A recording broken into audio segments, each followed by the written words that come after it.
So I recently did the Everest Base Camp trek, and here's my advice, because everything went wrong on that trip. The Everest Base Camp trek is a 14-day out and back hike through the Himalayas. Here's what you can expect. On the first day, you'll take a bus ride and then a propeller plane to Lukla. From there, you'll hike for a day to the Namche Bazaar and take another day to acclimatize there at about 3,400 meters. Then, depending on your route, you'll end up in Fariche or Dingboche, and you'll usually take another day to acclimatize there. At the end of the trek, you can either loop around, going over some of the passes, or just go straight back the way you came if you are feeling sick like I was. Now, you don't need a guide on this trail. A lot of people lied to me about that, or were lied to about that. Mostly because it's very expensive to get a guide. It's a 14-day trek. It is a very well-marked trail, and as long as you do basic research, you're not going to get lost. But almost everybody else had a guide.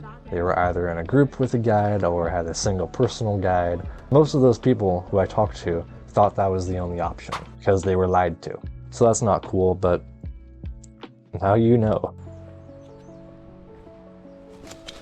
So if you're going on a hike for multiple days through the mountains, something you should do is to break in your boots before you start. Because if you don't, your feet are going to get wrecked by blisters, and that's not fun. It's especially not fun when you find that out on the third day of the hike, and at that point there's nothing you can do except double down and keep going, but my socks were very bloody. Hiking to the Everest Base Camp should not be difficult.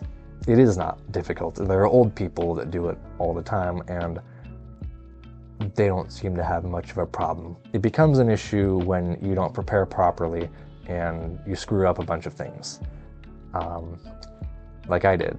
The worst of those was I did not understand how altitude sickness works. So for those that don't know, when you get to a certain elevation, you want to take an extra day to acclimatize before you keep going further up. On those days where you're taking like a day to acclimatize, you actually have to be like moving around and doing stuff, so you'll be like breathing heavily and your body adapts. Your body doesn't really acclimatize if all you do is sit around and drink coffee and play guitar, I learned. So the food and water on the Everest Base Camp was interesting, and I hate it. Now for the food, it gets more expensive and worse the further you go up, because for every day you hike up the mountain, that's another day all the food has to be carried for you. And for the water, you can either get boiled water or bottled water. The bottled water is expensive because, again, people have to carry it. Boiled water tastes funny. Or you can get like water purification tablets and just drop that in, and then your water will taste nasty. All that becomes a big issue when you need to drink extra water to help with the altitude sickness, and you need extra food because you're working out a lot. So yeah, it kind of sucks. So it takes 7 days to hike to the Everest Base Camp, and the only way back is to go over the pass at about 5,500 meters and then loop back the other way, or if you're feeling altitude sick, to just turn around and go back the way you came. If you're feeling really sick, you can take a helicopter for about $1,000 or rent a horse for $200.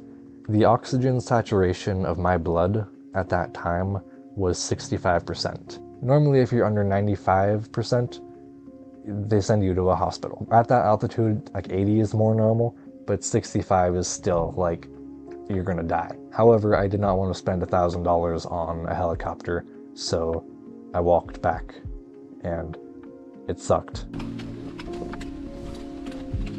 The Everest Base Camp trek is the most crowded trail I've ever been on, and it kind of ruins it.